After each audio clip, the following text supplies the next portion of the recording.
Bonjour à tous, je suis l'archiviste et aujourd'hui... Salut! Qui êtes-vous et qu'est-ce que vous faites là? Je suis votre assistant contre-champ, monsieur. Assistant contre-champ? Oui, on m'a envoyé là pour vous aider, pour rebondir sur ce que vous dites, tout ça. Tous les archivistes ont ça. Ah. Bon bah, c'est cool. Générique? Générique.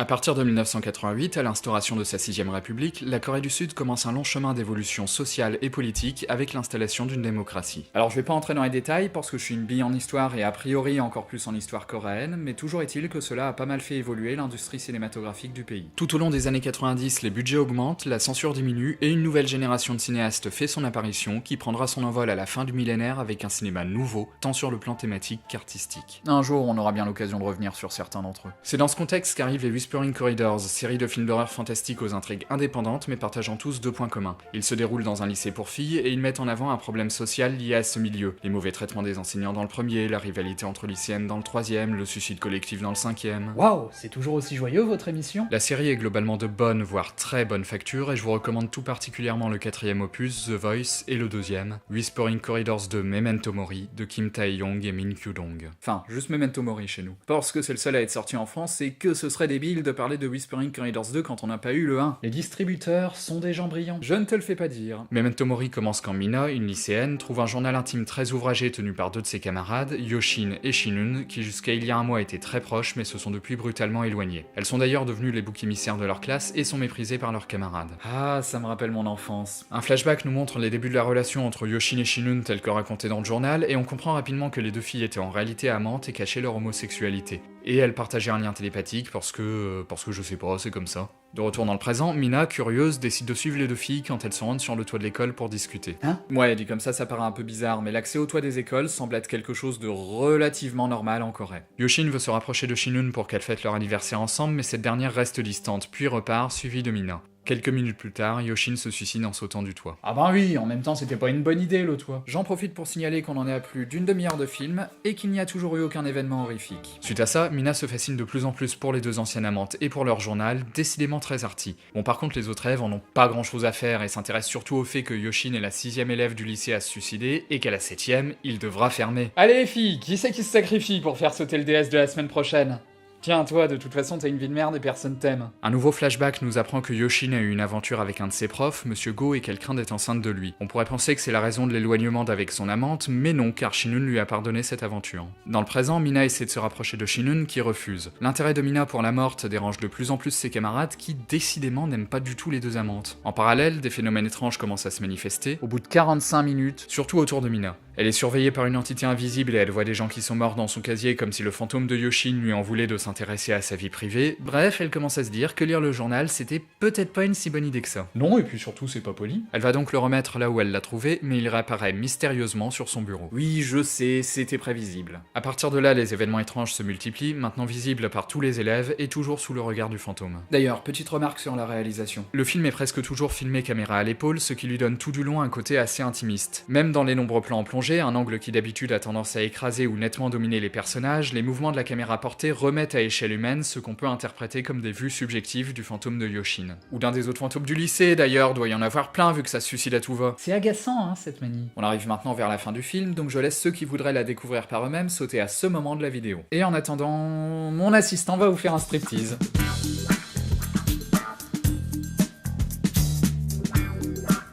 Après avoir été victime d'une tentative de possession, Mina découvre que la morte avait caché de nombreux cadeaux d'anniversaire pour Shinun dans un piano du lycée. C'est trop mignon. Quand est-ce que le fantôme tue les gens? Shinun rejoint Mina dans l'auditorium et relit le journal. Un flashback nous montre qu'elle avait proposé à Yoshin de rendre leur relation publique et que Yoshin l'a donc embrassée devant toute la classe, mais suite à ça, Shinun n'a pas réussi à assumer le regard des autres et a refusé de parler à son amante. Elle a gardé cette attitude jusqu'à aujourd'hui et ce nouveau rejet a été le déclencheur final du suicide.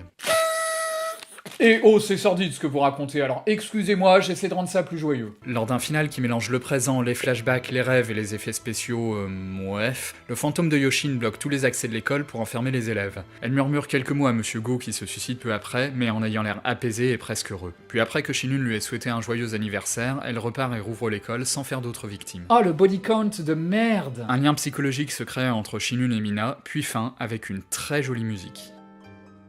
Alors, t'en as pensé quoi? Ouais, c'était sympa, mais ça faisait pas très peur. En effet, sur le plan strictement horrifique, le film est plutôt soft. Déjà parce qu'avant le suicide de Yoshin, après plus d'une demi-heure de film, il n'y a aucune source d'horreur potentielle. C'est un drame romantique, une histoire d'amour entre deux lycéennes dans un milieu homophobe. Même après la mort, la menace n'arrive que progressivement, et seule la dernière demi-heure est vraiment riche en scènes horrifiques, sans pour autant mettre trop en arrière-plan le trio formé par Yoshin, Shinun et Mina. Et surtout, le fantôme reste assez léger dans ses actions. Certes, il pousse Monsieur Go au suicide, mais il était déjà dépressif auparavant, et à part ça, il ne fait aucune victime. Il met bien un peu de désordre dans le lycée, envoie des oiseaux morts par-ci par-là, séquestre des étudiantes, mais bon, par rapport à la moyenne du cinéma horrifique, faut admettre que ça reste très calme.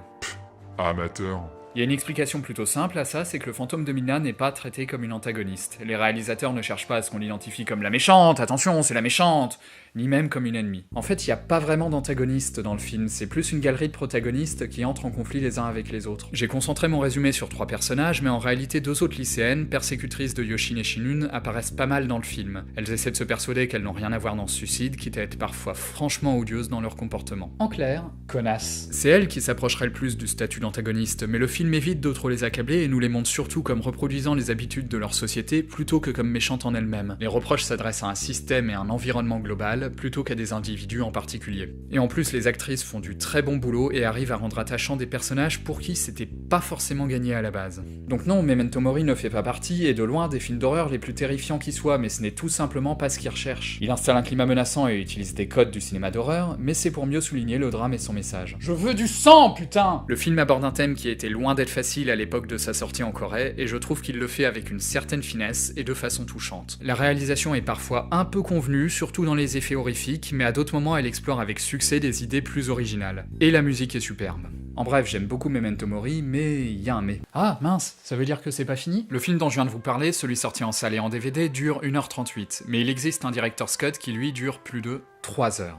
Alors les scènes coupées, les films raccourcis, tout ça, c'est loin d'être une pratique rare au cinéma, mais passer de 3 heures à 1h40, c'est tout de même bien plus inhabituel. Et autant je veux bien admettre qu'à la limite, dans certains cas, on puisse enlever 5 ou 10 minutes d'un film sans que ça change grand chose, et encore, il y a des contre-exemples. Autant qu'on enlève la moitié, je pense qu'on obtient nécessairement un film très différent de ce qui était prévu à la base. C'est pour ça que nous allons nous pencher sur ce director's cut, puisque toutes les scènes coupées sont présentes en bonus sur le DVD français. Placement produit, vendu, capitaliste! Un avertissement avant de commencer, ces scènes n'existent que dans leur version de travail, il reste donc des imperfections de montage, l'étalonnage et le mixage sont presque inexistants, et il n'y a pas de musique. Ah ouais, du coup c'est presque aussi moche qu'une de vos vidéos. Pardon, mais t'es sûr que ça m'assiste beaucoup ce que tu fais? Ouais, on m'a toujours dit que j'avais l'assistanat un peu brutal. Donc pourquoi avoir fait des coupes aussi franches? Parce que les producteurs désiraient affirmer leur autorité sur l'œuvre en y imposant une contrainte arbitraire qui n'est finalement qu'un catalyseur, ou si vous préférez un symbole, de leur autorité socio-cinématographique. Quoi? Oh rien, je tentais une lecture freudienne du problème. Eh ben tout simplement, 3 heures, c'est long, et on est en 1999, c'est-à-dire avant que la Corée réalise que c'était cool de faire des thrillers de 2h30. Un film de 3 heures est plus dur à distribuer, puisqu'on peut programmer moins de séances par jour en salle, et ça peut refroidir une partie du public, intimidé par la longueur du machin. Ah tiens, je mettrais bien un petit film ce soir. Bon, réserve de nourriture, ok. Réserve liquide, ok. Couverture de survie, ok. Maintenant, lançons le film et que Dieu nous protège.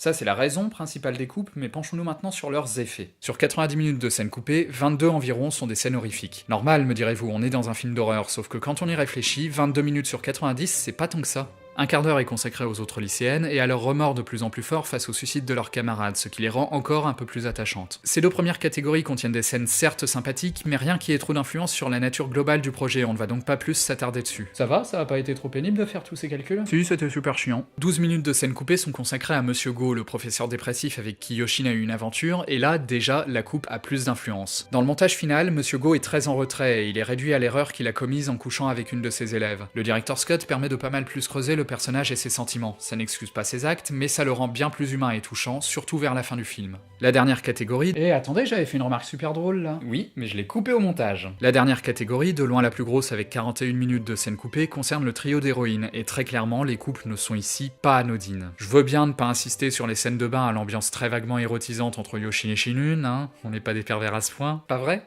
Pardon, vous avez dit quelque chose? Mais outre plusieurs beaux moments de tendresse entre les deux amantes, pas mal de scènes sur leur peur du regard des autres ont été supprimées alors qu'elles permettaient de mieux ressentir une des raisons du suicide de Yoshin. De plus, la relation entre Mina et Shinun était très différente à l'origine, puisqu'il était clairement indiqué que les deux s'étaient rapprochés depuis le suicide de Yoshin et qu'elles étaient plus ou moins devenues amantes ou sur le point de le devenir. Ce sont pour moi les couples les plus discutables, car ce triangle amoureux aurait donné encore plus d'enjeux dramatiques à l'œuvre. Il aurait aussi augmenté le sentiment de menace et la crainte de voir Yoshin faire du mal à Mina pour la punir d'avoir pris sa place. Elle aurait pu se contenter de piquer une crise sur Facebook, ça aurait quand même été plus simple. Si la version cinéma garde un relatif équilibre entre dramatique et horrifique, le director's cut, lui, donne la part belle au drame, aux relations entre ses personnages et à leur réaction face au suicide de Yoshin. Le fantastique et l'angoisse passent souvent au second plan et sont traités comme étant des conséquences du drame qui nous est dépeint. D'ailleurs, les réalisateurs expliquent qu'il n'y avait même pas de fantôme dans leur première version du script, mais juste l'histoire d'amour entre les deux lycéennes. C'est pour des raisons commerciales que les producteurs les ont poussés à rajouter des éléments horrifiques. En même temps, ils auraient pu s'y attendre, vu le titre de la série, c'est pas comme si les producteurs avaient caché leur intention. Je sais pas à quoi aurait ressemblé Memento Mori sans ces éléments horrifiques, mais pour le coup, je trouve que même si les causes sont un peu discutables, ce choix a été bénéfique, puisque ces éléments servent de métaphore efficace au propos du film.